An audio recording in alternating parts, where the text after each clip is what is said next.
자와미치 우리 친구분들 반가워요. 오늘은 논나가 드디어 Draw My Life를 해보려고 해요.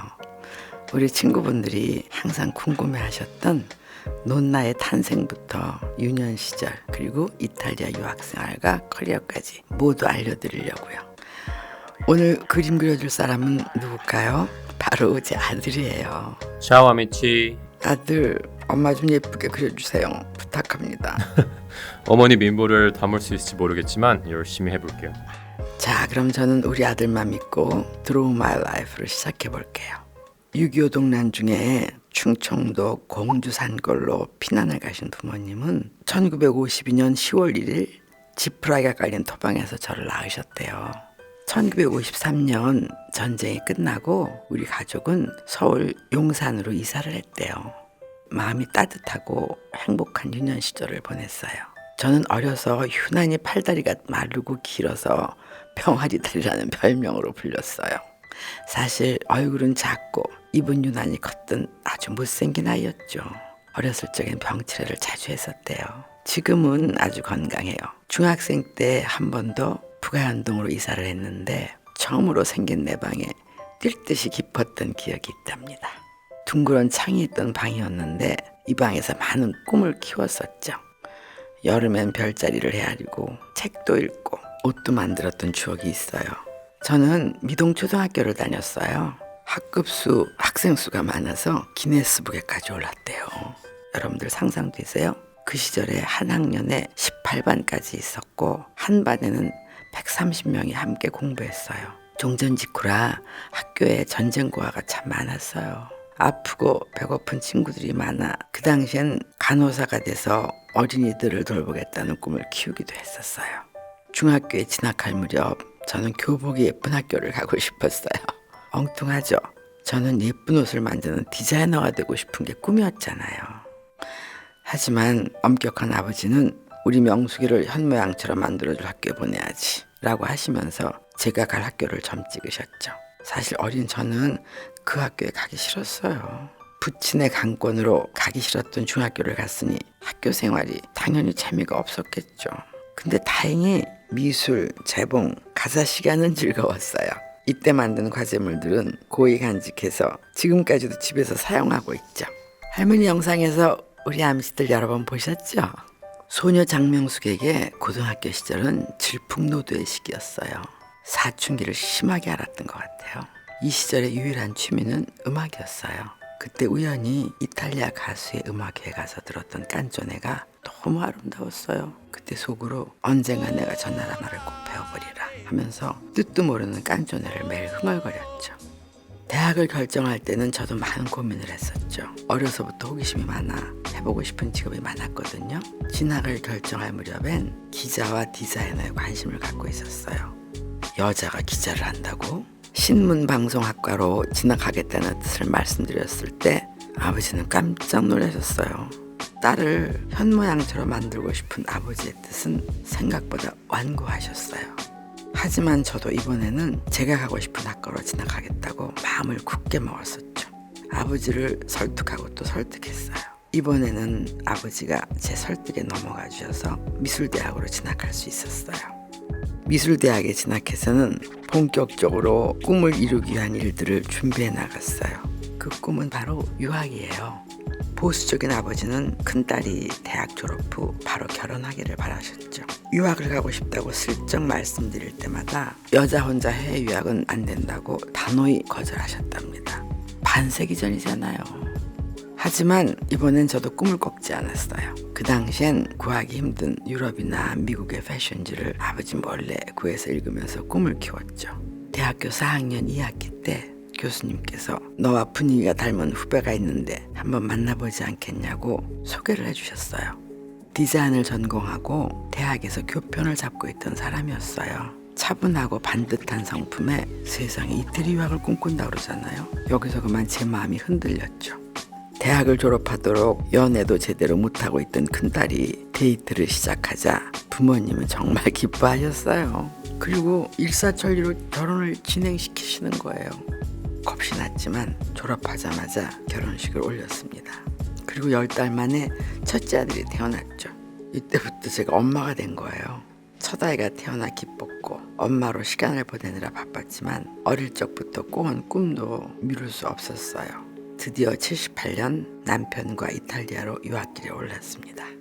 꿈꿔왔던 유학을 갔지만 새로운 시련이 기다리고 있었어요. 바로 언어와의 싸움이죠.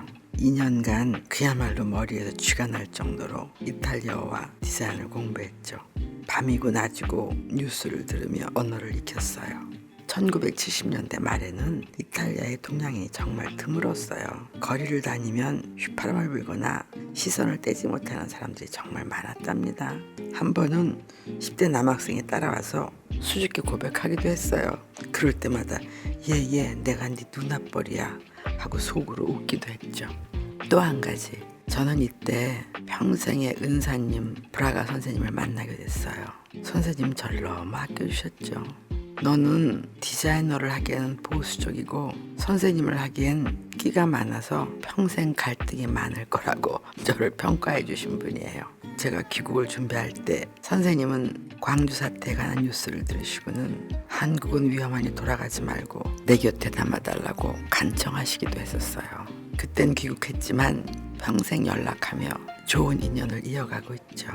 유학 생활을 마치고 1980년 가을 한국으로 돌아왔어요. 귀국하자마자 사간동에 있는 공간미술관에서 국내 최초로 패션 일러스트레이션 전시회를 열었습니다.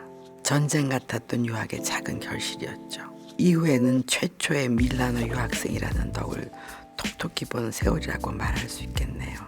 패션 디자이너 학위와 무대 의상 디자이너 학위를 가진 사람이 없던 시절이잖아요. 국립국악원, 유수의 극단, 대학에서의 손짓, 디자이너 장명숙의 시간은 빠르게 흘러갔습니다. 1984년 둘째 아들이 태어났습니다. 이 아이가 커서 엄마의 인생을 그림으로 그려줄 수 있는 아티스트가 된답니다. 남편은 둘째 아이를 낳기 전에 둘째를 낳아준다면 혼자 이탈리아로 다시 유학할 수 있도록 지원해주겠다고 약속을 했었죠. 아니, 아버지랑 이런 약속을 하셨어요? 덕분에 엄마 이탈리아 한 번 더 다녀왔잖니. 1985년 두 아이를 키우며 두 번째 유학을 준비하던 중 86 아시안 게임에 개폐막식 공식 의상 디자이너로 발탁됐어요. 아시안 게임 개폐막식 의상 디자인은 살인적인 업무였죠. 과로가 심해서 병원에서도 경고할 정도였어요. 그렇지만 우리나라를 세계에 알리는 일을 하고 있다는 자부심 때문에 멈출 수 없었고 성황리에 행사는 끝이 났답니다. 너무나 뿌듯한 경험이었죠. 86년 다시 이탈리아 유학길. 가족들을 모두 두고 혼자 오르게 된 유학길이어서 마음은 더할 수 없이 무거웠죠. 그런 만큼 더욱 채찍질하며 이탈리아에서의 시간을 쪼개서 사용했어요. 오전에는 메이크업을 배우러 메이크업 학교에 갔고 오후에는 이탈리아 국립방송국에서 연수를 하고 밤에는 스칼라조에서 의상 담당으로 일을 했어요. 얼마나 신났었든지. 밀라노 스칼라조는 전 세계를 통틀어서 가장 훌륭한 오페라 하우스잖아요. 덕분에 정말 원 없이 예술의 탄생 과정을 지켜볼 수 있었죠. 88년 다시 돌아온 한국은 올림픽 이후에 해외 상품 수입이 자율화되던 시기였어요. 당시 한국에서 가장 큰 토탈 패션 컴퍼니의 고문으로 일하며 새로운 브랜드가 탄생할 때 산파 역할을 했었죠. 항상 시계를 들여다보며 동분서주하던 시절, 이때 가장 많이 먹은 점심이 건빵이었어요. 밥 먹을 시간도 없이 정말 바쁘게 살았었네요. 93년부터는 백화점으로 일하는 무대를 옮겼죠. 큰아들은 고등학생, 둘째 아들은 초등학생. 직업인으로서의 열정은 더 타올랐고 장명숙이 어깨에 지워진 짐은 무거워만 가던 시절이지만 지금 돌이켜보면 이 시기를 어찌 살아냈는지 정말 아득하기만 합니다. 이때 청천벽력 같은 사건이 터집니다. 고3이던 큰아들의 몸에 갑자기 문제가 생긴 거죠. 큰아들은 생사를 넘나든 대수술을 받게 됐습니다. 처음으로 내 인생을 오롯이 엄마로만 쓰지 않았던 것을 후회했었어요. 이때의 충격으로 한 달 만에 머리카락이 새하얗게 변했고 이탈리아가 생각이 안 날 정도로 다 까먹었었어요. 엎친 데 덮친다고 하죠. 시련은 거기서 끝이 아니었어요. 94년 가을 아들의 수술에 이어서 95년 초여름에 제가 근무하던 삼풍백화점이 무너졌습니다. 함께 일하던 동료들이 너무 많이 하루아침에 하늘나라로 떠나갔죠. 너무 큰 사건 앞에서 기쁨, 슬픔, 아픔, 그 어떤 감정도 느끼지 못할 정도로 제 감정을 들여다보며 달래줄 경황이 없었어요. 그저 살아남기 위해서 이를 악물었었어요. 매 순간 끊임없이 되뇌이던 말이 있어요. 그래, 산이라면 넘고 강이라면 건너자. 언젠가 끝이 보이겠지.